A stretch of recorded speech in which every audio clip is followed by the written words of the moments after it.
Okay, greetings. Okay, hello everyone.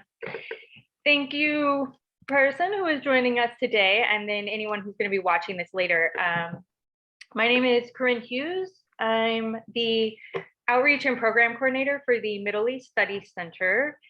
And I am joined today with, with Ryan Gliha, our guest. But first, I want to also introduce Deborah Clemens, who helped me with this event, and let her say a little bit first about what she does on campus and some fellowships that are kind of related to federal service. Okay, Deborah. Thank you, Corinne. I'm Deborah Clemens. I work in the Office of Global Engagement and Innovation, formerly known as Office of International Affairs. We're still getting used to that. I'm in charge of Boren and Critical Language Scholarship and Fulbright for the PSU campus. And so people who are interested in those award programs would contact me, come to an info session about the programs, probably in many cases go through an interview process with us in order to have a campus summary added to their application. We currently have people applying for Boren scholarships, which will be due in January, early January. We'll go through an interview process. The important thing about this talk today and the Boren program is that you need to talk about what national security means to you as an applicant and what your career goals are. And so working in the Department of State and many other agencies for the federal government is a good way for a person to express to Boren, this is what I want to do with my education, with my career, with my language skills that I'm developing. And so we're going to learn more about what that really is like from Ryan. So I'll stop there. Awesome. Thank you, Deborah. I am really excited to have Ryan Gliha here today. Ryan is our diplomat in residence for the Northwest, and very exciting to the Middle East Studies Center, has a lot of experience in the Middle East, but he is speaking generally today and has a lot of experience across the Foreign Service. So Ryan joined the Foreign Service in 2002 as a public diplomacy Foreign Service officer, a career member of the Senior Foreign Service, class of Minister Counselor. Ryan most recently served as the U.S. representative to the Organization of Islamic Cooperation and Consul General of the U.S. Consulate General in Jeddah, Saudi Arabia from 2018 to 2021. Ryan received his bachelor's degree in religious studies from the Honors College at Arizona State University. And after studying Central Asian history at Indiana University's Department of Central Eurasian Studies, Ryan received a master's degree in religious studies from the University of Pennsylvania.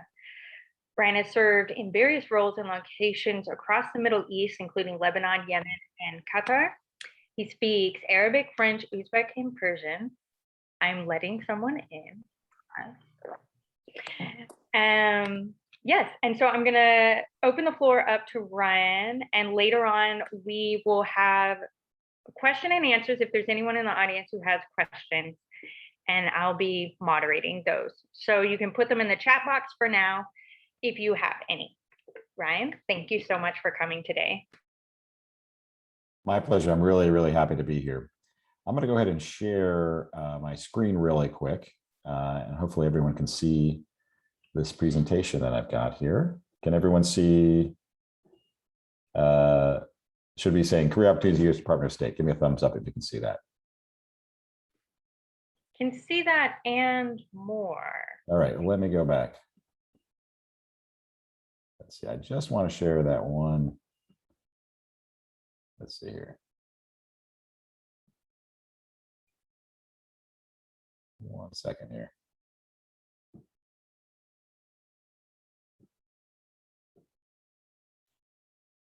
You still getting everything? Mm-hmm. All right, well, that's not great. That was better. That was better? Yeah, this is better. Thank you. Okay, great. So are you just seeing the slides now? Great, wonderful. You don't need to see my emails and everything. Great. Well, everyone, I hope everyone's doing great today. Again, I'm Ryan Gliha. I'm the U.S. Diplomat in residence here for the Northwest. So I cover Alaska, Washington, Oregon, and Northern California. And we're here as part of the United States Department of State's outreach to this region to recruit, to provide a little bit more opportunity to understand about the different career opportunities that we've got, to understand what the different tracks that we have and how you can become a diplomat, how you get involved in diplomacy here. But a little bit about me, you heard my bio from Corinne just a second ago. I'm not from the Northwest, I'm from the Southwest. I'm from Arizona. I did my undergraduate out there. I grew up out there. Yeah, I've been in 19 years. Most of my career has been in the Middle East. You can see a couple of shots from my career there on the right-hand side of the screen there. And I've got a family that has been dragged around for this career as well. So my wife works in counterterrorism policy. We've got 2 Foreign Service kids, that 4- and 6-year-olds that this is their first time living in America once we moved here to the Bay Area in California this summer. But who we are, what we do, most people kind of have a general idea of what the State Department is. If they don't ask immediately the State Department of what or which state, you generally have an idea of what the State Department is. We are the lead foreign affairs agency for the U.S. government. Why are we called the Department of State? We used to be everything that the state did back in the 18th century. In fact, before there were different cabinet departments for many different things, the State Department did all those things. We actually used to deliver the mail and print the money back before other agencies did that. So now all those different missions have been spun off into different departments and agencies of the U.S. government, but we retain that foreign policy, foreign affairs lead. And so what do? We conduct diplomacy on behalf of the United States people. We defend our interests. We protect Americans overseas. And that's fundamental to what we do. And that's our contribution to the national security of the United States. We're kind of a small-sized agency. If you look at that big number, that top number, which I have to update, where we should get new numbers here shortly for 2021, but we're right around 77,000 employees. But 50,000 of those are folks that work overseas only for us at our embassies and consulates overseas. Those are what we call locally employed staff members that are nationals of usually the nationals of the host nations that we serve in. If you break that down a little bit further here, we've got about just shy of 14,000 where are considered foreign service employees, about 8,000 generalists or foreign service officers, almost 6,000 specialists. And then we've got that working alongside us, almost 11,000 civil service employees that work in Washington primarily to support our diplomatic efforts. Then we've got a couple other categories of employment there just to round us out a little bit. But all told, we're not a huge agency. And that means that every position that we've got has a real importance to it and has an opportunity to make a big impact because whether most Americans realize it or not, foreign affairs touches every one of their lives. And it may be opaque to them, but it very much is, you have the ability to do meaningful work very early on in your career. I'll get into that in just a second. So let's talk a little bit about diversity and representation within the State Department first. We haven't done a great job of that historically. And we are an 18th century organization in many ways, not just because that's when we were founded, but in many ways we've kind of got stuck in tradition and the old way of doing things. And so we are now turning a corner on diversity, equity, inclusion, and accessibility as a part of our identity, as a part of our recruitment structure. And so we have recently appointed a new Chief Diversity and Inclusion Officer, Ambassador Gina Abercrombie-Wood-Stanley, who actually coincidentally was my very first boss in the Foreign Service. I got to work with her my first assignment. And this senior role really is about guaranteeing respect for these qualities and respect for these values within every aspect of our recruitment, hiring, and retention pipeline for employees at the State Department here. Because this is one of the strengths that we have as a country is our diversity, the fact that we are a multicultural country. And that, this is part of the message that we share overseas when we're talking to foreign interlocutors. And it doesn't really hold a lot of water if everyone looks the same and talks the same and has the same background that's delivering that message. And so we're making a concerted effort to, in our recruitment in particular, to reach out to communities that are underrepresented and within the State Department, within the Foreign Service, and look for ways in which we can open up those paths and make sure that people understand that there is a path from where they are to joining and representing the United States abroad as a diplomat. But what's our pitch? What's our pitch to join the Foreign Service? I can't really think of any other career that offers everything that you get in the Foreign Service. It's amazing. I always sometimes remark, it's amazing that we get paid to do this job because it really is amazing dynamic work. Because we're such an elite selective organization, the colleagues you have are amazing and excellent. You know, there's people have gone through such a rigorous screening process to join that they are all operate at a very high level. And so you're working with some of the best teammates you could possibly have. You are all over the world. You're moving every couple of years in the Foreign Service, after 2 to 3 years, moving to a new place, learning a new location, learning maybe a new culture, a new language. You are going to work a little bit of time in Washington, between a third and a quarter of your career will be in Washington, D.C., but the rest will be rotations overseas. We invest in professional and language training for all of our personnel. In fact, you can study languages if that's your gig, if that's what you want to do. You can make a career out of studying languages for every new assignment that you want. It's really amazing opportunity that you've got there. All of our promotions are performance-based and competitive. You know, so we are a competitive service. We're similar to military officers that compete for promotion against cohorts, peer cohorts. And it's an up or out system. You either are promoted or you leave the service. And therefore, there's that environment of really rewarding excellence. And then there's the financial piece of it as well. You know, maybe we can't compete with the private sector on salary dollar for dollar, but definitely if you look at the entire package, including the retirement package there's a certain generous nature to that is not that you cannot replicate within the private sector necessarily. And we'll get into a little bit of that later. But what do we have in terms of career opportunities within the State Department? So within the Foreign Service, there are 22 career tracks, and 5 of them are under our Foreign Service Generalist or Foreign Service Officer rubric. So there are 5 career tracks: consular, economic management, political, and public diplomacy. Our consular officers are people that work on consular issues. They adjudicate visas. They help Americans in need of American services, like getting a passport, or if they're arrested, we go and meet them, make sure their rights are being respected. Our economic officers are people that watch economic trends in the country that they're serving. They write extensive reports and analysis about what's happening economically in a country. They also do a lot of work in promoting American commercial interests overseas. Our management officers, they're the folks that are our operations managers. They're the folks that make sure that our embassies run in every aspect of that word. They also are people that make sure that we are living within law and regulation in everything that we do overseas. Political officers, they watch what happens politically in a country. They write reporting about what's happening with NGOs, with political parties. They're also the folks that do a lot of the government-to-government interaction with counterparts in the host nation. And then public diplomacy officers, which is one of my specialization. These are the folks that deal with foreign audiences, everything that isn't the government. So it's foreign publics, foreign educational institutions. We run the media operations for embassies and consulates. We also run all of our cultural and educational exchange programs. Within the Foreign Service, though, we also have a ton of specialist jobs. So we have 18 other tracks that are specialist tracks that many people don't realize are part of diplomacy. But these are inherently and very important parts of our diplomatic efforts here. So we have a number of specialist tracks that are optimized for people that have business and operations related degrees and careers or experience. So financial management, general services, these are jacks of all trades at the embassy, human resources, facilities managers. We also have a variety of STEM related careers that maybe people don't really realize are diplomatic careers as well. So we hire a number of different types of specializations in information technology. We hire tons of engineers over the years. Our security, we have security engineering officers, people that actually physically make sure that our embassies and consulates are secure, and they work on the security systems that make sure our data is secure as well. We hire construction engineers and architects to help us build embassies, medical professionals to help make sure that our communities stay healthy.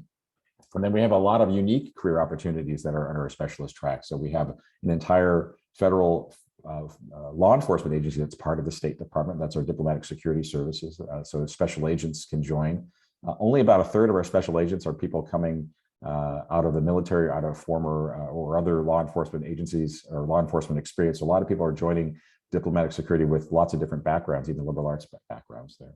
And if you saw, the Fast and the Furious series, the Rock's character, I can't remember what the character's name. He was supposed to be a diplomatic security officer, although not a very accurate depiction of diplomatic security work, but it's a positive depiction of diplomats a little bit.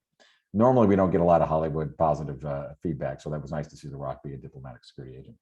And then lastly, we've got two public diplomacy specializations here. Our public engagement specialists, who's the people that help devise public engagement strategies for embassies and consulates.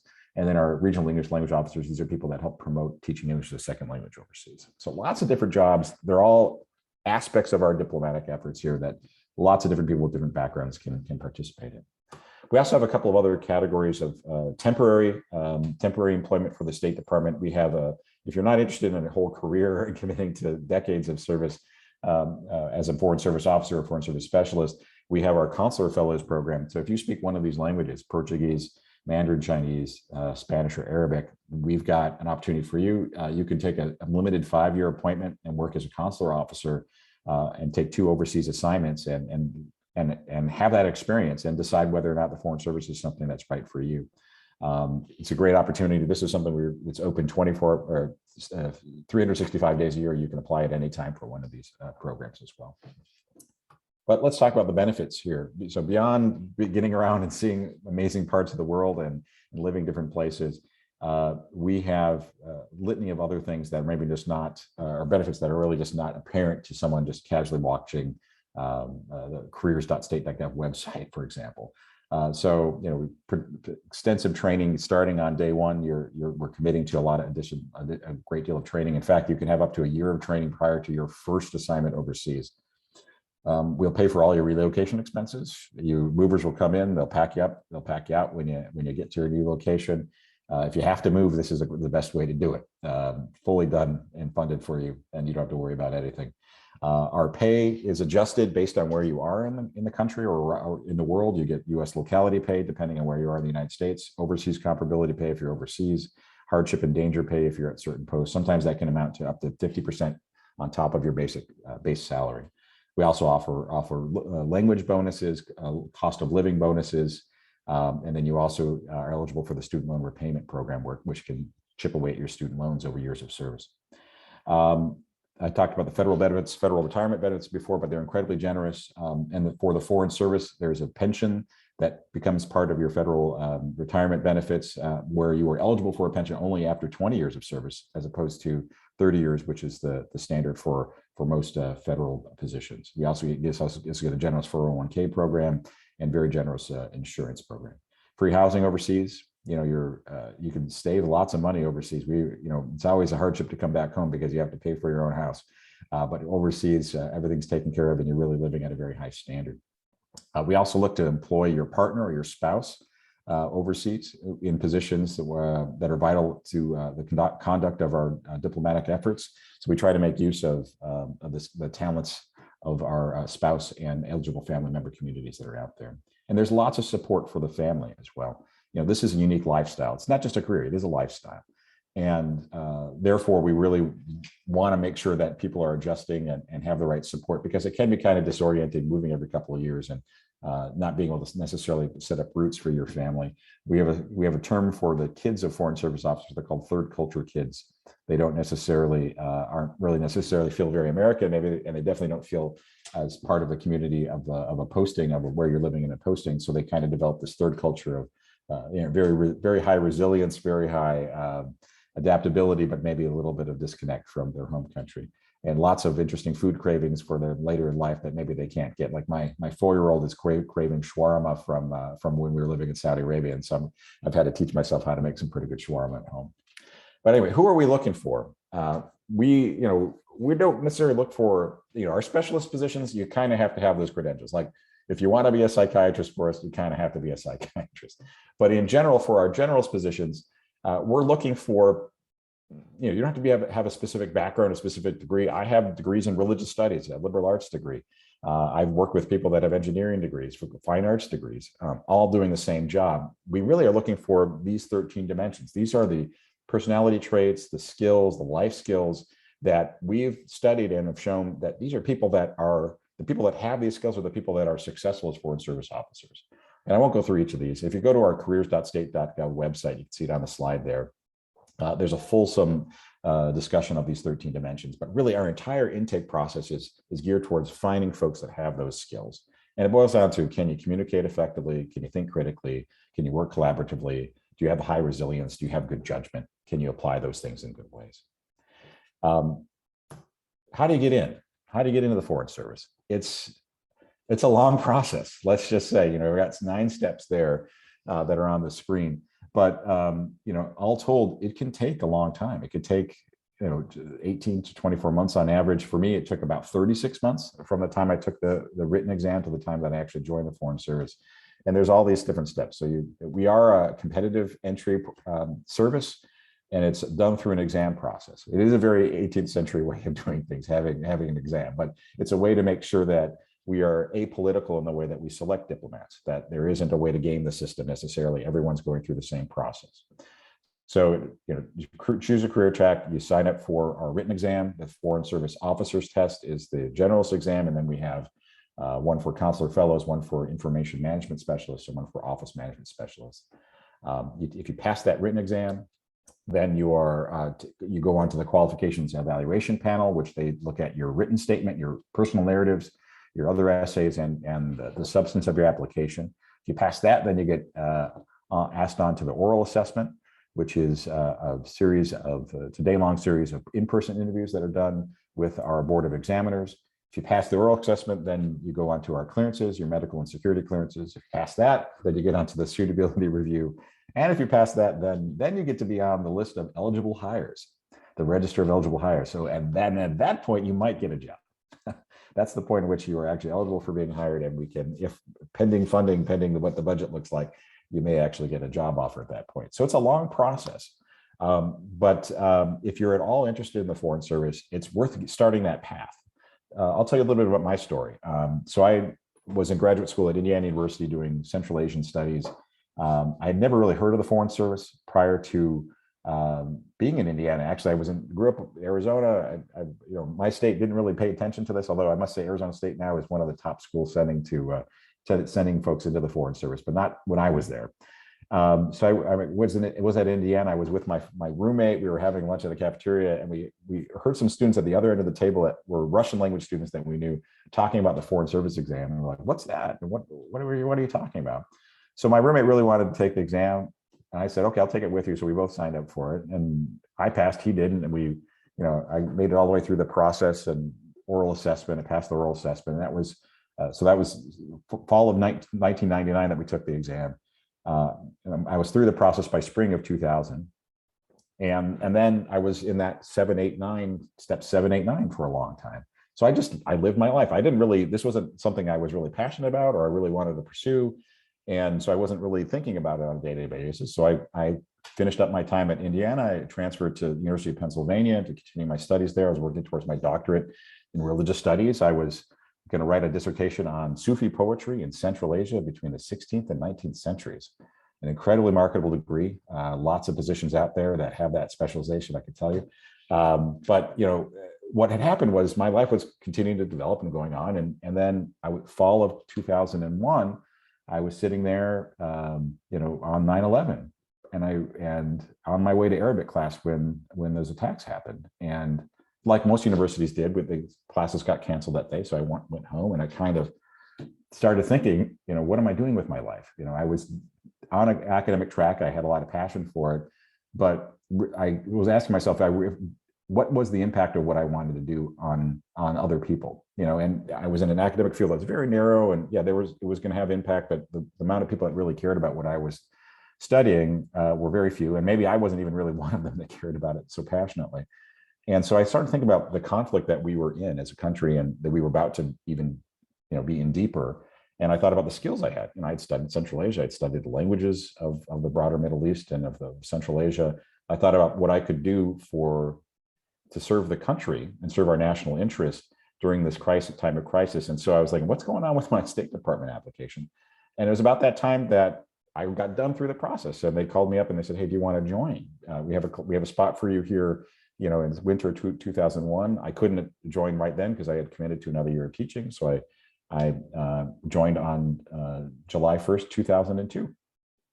And by October, I was in Saudi Arabia, and I was adjudicating visa applications. And I was, replacing the officer that issued 11 of the 15 hijacker visas from 9/11. So for me, it was a relatively quick amount of time from the time I actually made the decision to join the Foreign Service and getting into the Foreign Service. But I would have not had that opportunity had I not taken that exam back in 1999 and that process worked forward. So I lived my life like it wasn't going to happen. And then when it came up, it was the right choice for me to make. I could have said no at that point. Hey, and probably if 9/11 hadn't happened, I probably would have said no. I would have continued on happily with my Sufi poetry studies.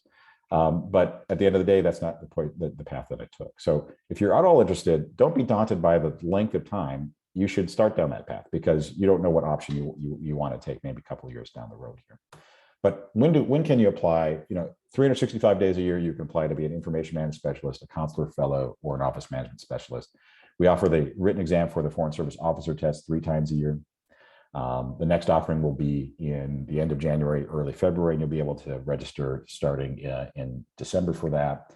And then throughout the year, all of our other specialist jobs, they have vacancy announcements that they put up here. And so at the end of this, there's going to be a QR code or a little tiny URL that I'll drop in the chat here. If you want to follow that, you can register through our careers website and get updates as to all of our vacancies just automated into your inbox there, which is helpful if you're at all interested in following our cycle of hiring here. Let me just talk briefly about our civil service opportunities. So these are our colleagues that work primarily in Washington. Their careers are going to be domestic based, but they are essential to the conduct of our foreign policy. These are our subject matter experts in so many fields. Civil service hiring looks very similar to our sort of private sector hiring. There's a vacancy, you apply for the vacancy, and you get that job, and you stay in that job until you apply for another job. All of that hiring is done through usajobs.gov. And government hiring is a little bit different than private sector hiring in terms of the types of information that you want to share on a resume. I don't know what your career center is going to tell you, but probably a 1 or 2 page resume at max. For government, more is more. So sometimes a 12-page resume is not unheard of in the context of government applying. So if you're interested in a civil service job, definitely worth going to usajobs.gov, playing around with that, and then signing up for one of the sessions that the Office of Personnel Management runs on Eventbrite every once in a while regarding how to use USA Jobs, because it is a little bit of a specialized technique in order to be competitive for those jobs as well. Let me talk a little about student opportunities, and then we'll go ahead and break and get to some Q&A here. But we've got tons of opportunities for students, undergraduates and graduate students. Probably the biggest and most well-known is our internship program. We have a couple of different programs under that rubric. We have our biggest program, which is our unpaid internship program, which runs semester long, spring, fall, and summer. We just are selecting now for next summer because all of our internship programs require, or at least these internship programs require security clearance. So we need to select people far in enough advance to allow them to go through that process. You can intern in Washington, or you can intern at one of our embassies or consulates overseas. The opportunities vary from semester to semester. Next summer, all of the internships will still be virtual because of the COVID situation, but hopefully by the next time we get to the fall 2022, we will have in-person internship opportunities both in Washington and overseas. We also have a summer paid internship program, the USFSIP, United States Federal Foreign Service Internship Program. Those applications will run during early summertime, so be on the lookout for those. These are partially merit-based, partially need-based. These were set up to kind of bridge the gap for folks that were coming from backgrounds where they couldn't afford to take a summer and be an intern on their own dime in Washington. And so this will pay for 2 full summer paid internships in Washington, paying for all your living expenses and giving you a salary while you're there as well. We also have our unpaid virtual student federal service, which opens up in July. This is a year-long program where you work on distinct projects, where you're working only about 10 hours a week, but you can see a whole litany of thousands of different projects across the federal government that you can apply for. State Department is probably one of the biggest users of the virtual student federal service, but it's an opportunity where if you don't want to take a whole semester or do a full-time internship during a term, this is something where you can spread out that work over a year. And we also have the Wrangell Summer Enrichment Program, which is similar to the USFSIP, but that is geared exclusively through the Wrangell program towards students that represent populations that are underrepresented within the Foreign Service. We also have a number of fellowships, the Pickering and Wrangell fellowships, very famous fellowships that are for graduate students.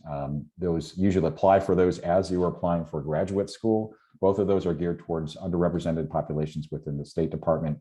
The cool thing about both of those fellowships is that they pay for 2 years of graduate school and they give you entry into the Foreign Service at the end of that. And so we're just now selecting Pickering and Wrangel. The Pickering scholarship interviews are this week, and the Wrangel scholarship interviews, I think, are at the end of the month. We also have a Foreign Affairs IT Fellowship, FAIT. That is still open for next year. Those will close in January. The cool thing about those, that program is that you can use it either for a master's degree or you can use it for your final 2 years of undergraduate. And they also give the same benefits as the Pickering and Wrangel Fellowship, 2 years of study, two internships, and then entry into the Foreign Service at the end. And then many scholarship opportunities. I won't steal Deborah's thunder. I know she's anxious to talk to you about all the different study abroad opportunities we have, especially with Boren, Gilman, critical language scholarships and such. So if you want to study a language overseas, we've got a lot of things that the State Department either funds completely or is one of the major agencies that fund. Let me talk a little bit about a couple other programs, and then we'll get to Q&A. So we have our Pink Presidential Management Fellowship Program. This is more geared towards graduate students, but if you're going to go to graduate school and finish your degree, this is a great opportunity. Most of, all of the programs I just talked about are sort of entry level programs. All of the hiring we do is at the entry level. PMF is probably the one exception to that. We're bringing people in that have a graduate degree or a professional degree. They get to do an internship or a fellowship for a period of 2 years at a relatively senior level. And then at the end of those 2 years, they get preferential treatment or non-competitive advantage for applying for any vacancies across the federal government. And they usually come in at a fairly senior level here. So if you're thinking about grad school or in grad school now, when you're within a year of your graduation, definitely take a look at the PMF program. And there's so many great PMF alums that have done great things within the State Department and across the government here. I already talked about Pickering and Wrangel fellowships. You can see just the amount of money that's behind that. It's not insignificant, the amount of money that goes to that. And the same thing with the Foreign Affairs International Foreign Affairs Information Technology Fellowship here. Again, similar amount of money, 2-year program. And then let me just mention pathways. If you're interested in a civil service position, this is an opportunity for recent grads to do a program where they are considered an intern for the first year and a half. And then if they successfully complete the program, they're just given a job. They're given that job on a full-time basis. So it can be a great way to get your foot in the door as a civil service employee and work your way up the ladder that way. But you can be in contact with me a variety of different ways. First and foremost, you may not be on Facebook anymore, but we are. So please come join us at Diplomat in Residence Northwest on Facebook. You can also find us on LinkedIn. And then I've got, I cover Oregon, even though I'm not able to get there physically right now, but I'd love to come and visit at some point. But if you want to meet with me, you can send me an email. You can see my email there, dirnorthwest@state.gov. But I also have office hours that I conduct virtually a couple times a week. So if you send me an email, I can send you a link on how to sign up for that as well. And then here, there's this tiny URL. I'm just going to pick it up and drop it in the chat here. If you want to click on that link and then register through that website, you'll be able to get updates from me, and you'll be able to hear about career opportunities, but also I'll have a number of online engagements going on throughout the year that you can sign up for. And I'll be doing an Oregon specific talk, hopefully in December, where we'll be just for Oregon institutions, and I'll have hopefully a couple of Oregonian FSOs to join me for a conversation. Well, that's what I've got. So I'm happy to open the rest up for conversation here. Awesome. Thank you so much, Brian. That was very inclusive of so much information. It's excellent. I will say, if anyone wants to just unmute and ask a question, that's an option, or we can put it in the chat. I did see that Nancy is asking so the process that you outlined for the getting into the Foreign Service, the extensive, long process, is it the same with the consular job, like the 5-year position? Do you go through that? Yeah, it's a little bit similar. So the consular fellow position, it's meant to be a little bit more streamlined, but still requires the same. Usually the long pole in the tent for that process is your security and medical clearance. And that could, depending on, and it's very individualized, depending on how interesting a life you've lived and how many places you've lived, it may take a little bit of time to clear you through that. That's what I think took the longest time when I was onboarded. But other than that, the consular program, when they are hiring, it's pretty streamlined. So it's not as long as that. But it's hard necessarily to time it out. Like, hey, I'm going to graduate on this month. I'd love to have that job ready the next month. it really rarely works out like that, unfortunately, with the way that we hire, even for those consular fellow jobs. But yeah, the 5-year limited appointment is supposed to be a little bit more streamlined. And to follow up that, what is meant by medical clearance? Great question. So medical clearance means essentially in order to work for the Foreign Service, you have to have what's called worldwide availability. And so it's called a Class 1 medical clearance. And so it's meant to mean that you are able to serve anywhere in the world, regardless of what medical availability, medical support may be available there. And that's also very individualized thing. So if you have a medical condition that is chronic and continues, but you have it under control and it can be treated, that won't affect your ability to serve.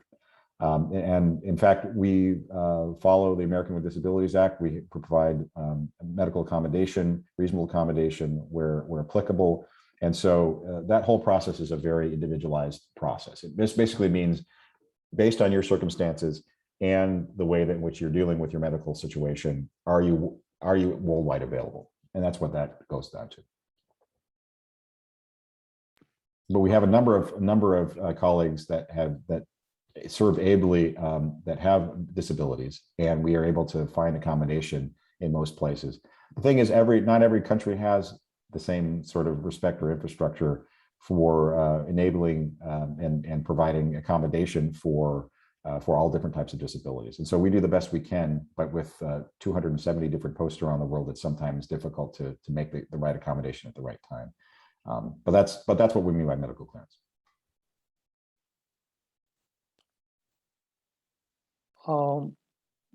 I have a question. Okay, thanks. So first of all, thanks for the presentation, Mr. Ryan. I wanted to ask if someone from a foreign background wants to serve for the foreign services here, is there a procedure that could be, because most of on the slides that I read so far, and if I recall correctly, most of them were for citizens only, and certainly since it's a US foreign services, so that's quite apt. So I wanted to ask if there are positions or there is a pathway for internationals to serve as in the position for like IT, or as well as foreign positions with US. Yeah, that's a great question. And due to the national security nature of our work and our agency, all of the career opportunities I talked about today are only open to US citizens. That being said, we have lots of people that are naturalized American citizens that work in lots of different capacities. And so we don't make a distinction between folks that were born in the United States versus folks that naturalized in terms of their ability to work for us. So that's something. So if you want to work for the State Department and you're not a US citizen, but if you're on a track towards naturalization, that's great. Once you've got that naturalization certificate in hand, please send us an application. Okay, right. Naturalization. I never knew about that part. Okay, thanks. I'll look that up. Thank you.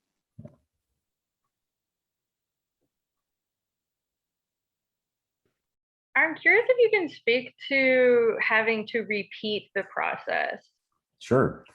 Yeah, so that's another thing, is that our process is competitive. It is, the failure rate is very high. I'd say the success rate is very low. It is, something less than 2% make it through the process. But the vast majority of foreign service officers have had to go through the process several times in order to be successful. Our latest orientation class, we just did a poll of them. It was 3/4 of them had taken the foreign service exam at least twice before they were successful. And so we actually just had someone that joined a couple of classes ago that took it 5 times, took the exam 5 times. And it's an interesting story. So the first time she took it, I don't think failed. It doesn't matter important. The first 3 times she failed it at some point along the process, and it got further along or less further along. The 4th time she made it all the way through and was on the register of hires. And she was waiting on that register of hires for a while. And through no fault of her own, we didn't hire anyone for a year, or we didn't get to her number within a year. And so she had another 6 to 8 months on that list. And so she didn't want to she still wanted to pursue the career. So she was afraid of falling off the register. So when she was eligible to take the written exam again, she took it again. She took it that time, and then she made her way through that process and failed at the oral examination. Now, did she become really bad in a year? Did we make a mistake the first time she passed? No. What happened was just the numbers are different every year, you know. So they could be affected by the federal budget. They could be affected by, COVID. All of our consular positions, our visa positions, they're not paid for out of tax money. They're paid for out of the visa fees that we collect. And so in 2020, no one was applying for a visa, right? We didn't have any budget. So we weren't hiring any consular officers. So if you're on that list as a consular officer, your likelihood of being asked to be hired that year was pretty low because of the way the macro situation. So she failed that 5th time, but she still joined based on that 4th pass because we got to her application and we offered her a spot. So this is a way of saying is that it's a very complicated and complex hiring and HR structure here. And there is so many reasons why you don't get offered a job in the Foreign Service that have nothing to do with you or your capability to serve or your inherent qualities. And so if you're interested in this career, I would not let one failure point dissuade you from continuing down that path or trying to come down that path. Because think of that one example I gave you. She made it through based on one pass. And had so many other failures that were there, but had really, and even failed after she was successful. And it was nothing to do with her abilities. It was everything to do with sort of the macro situation of budget and the timing of certain things. And so the advice I always give folks is live your life like it's not going to happen, but plan and hope that it will. And we're not the Army where if taking an exam does not obligate you to join.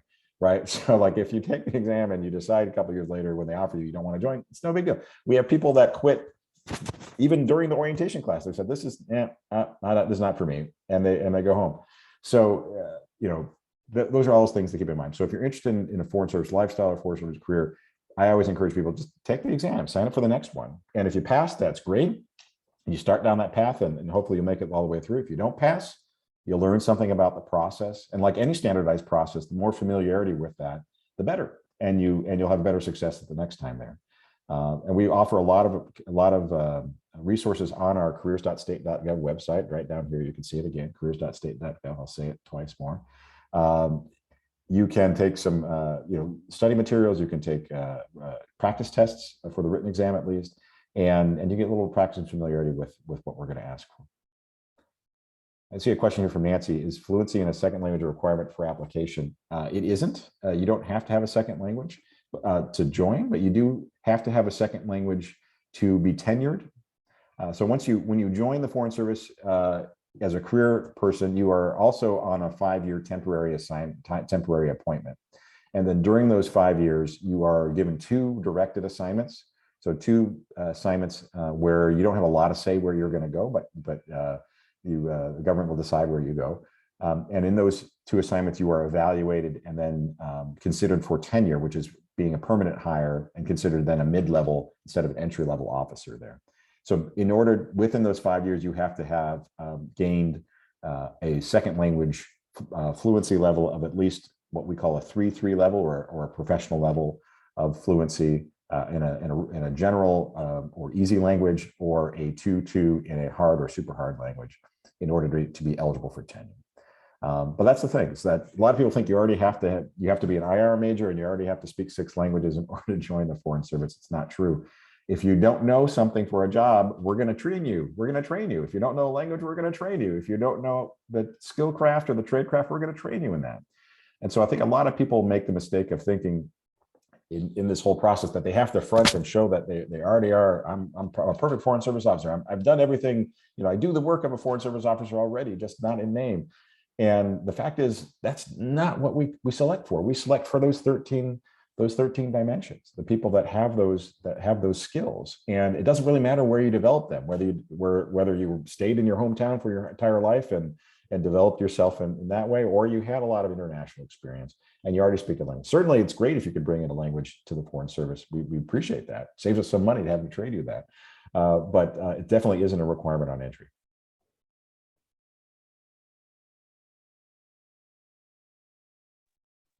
I'd like to ask a question about how people who are applying for foreign service choose their track. Because it seems like there could be many different possibilities. And I think you said once you're in a track, you're pretty much in that track, right? Yeah, it's for foreign service specialists, it definitely is that case. That's the case. We're hiring you for your specific set of skills because we need you to, you have marketable skills in something, and we want you to use those serving as a foreign service member of the foreign service. For a foreign service generalist, it's a little bit different. Like we're hiring you to be kind of a jack of all trades, and you are going to do lots of different things over the course of your career. Like I don't think I went through my whole resume for folks. So let me just give you my assignments really quickly. So you can hear, this is a generalist person. So my first assignment, I was the visa chief in Jeddah, Saudi Arabia. My second assignment, I was the cultural attaché in Beirut, Lebanon, and I ran English language education and exchange programs. My third assignment, I was the public affairs officer or the head of the public affairs office in Sana'a, Yemen, so I ran the media and cultural operations of our embassy, and I was our embassy spokesperson. My next assignment, I went back to Beirut. I was the public affairs officer in Beirut, so I did that job. I did in Yemen, back in Beirut, so it was my boss's job when my first tour in Beirut. So ran the press, ran the cultural operations. Went back to Washington. After that, I was a special assistant to the Undersecretary of State for Public Diplomacy. So I was her liaison to the Counterterrorism Bureau, the Bureau of European Affairs, the Bureau of South and Central Asian Affairs, and I advised her I was her policy advisor.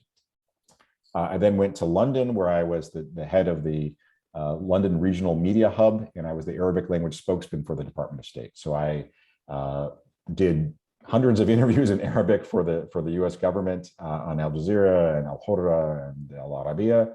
And I ran media training for other potential spokespeople in Arabic and Persian and French and all, name a foreign language, we did it there in London.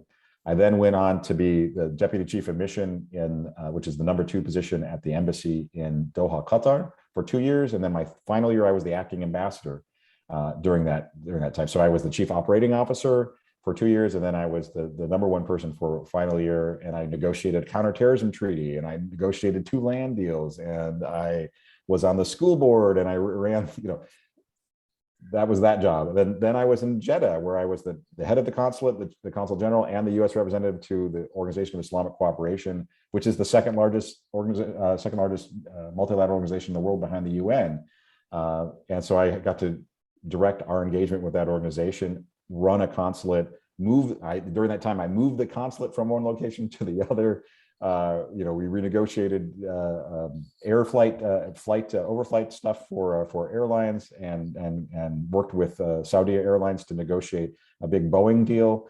And now I'm doing this job. Now I'm here in the Northwest, and I'm recruiting for the Department of State. So lots of things in there that were public diplomacy oriented, but then lots of other things that weren't. And so that's the sort of thing you are choosing a career track that you're interested in as a generalist or as a foreign service officer. You're probably going to spend 40, 60, maybe 75% of your career, depending on how you pursue your assignments within that cone. But you're going to do lots of things that are unrelated to that cone, and you'll develop skills that are going to be useful in a wide variety of different assignments there. Thank you. That's quite an interesting list of things to do. Exactly. I mean, and that's the beauty of it. You're always doing something new and exciting, and you're sacrificing a little bit of depth. I've been able to get depth in sort of the area that I've worked in, the broader Middle East, but I certainly am not able to develop deep, sophisticated expertise in any particular thing for the sacrifice of being broad. And that's just who I am. I like the idea of being a jack of all trades. And so it's the FSO gig is something that suits me very well.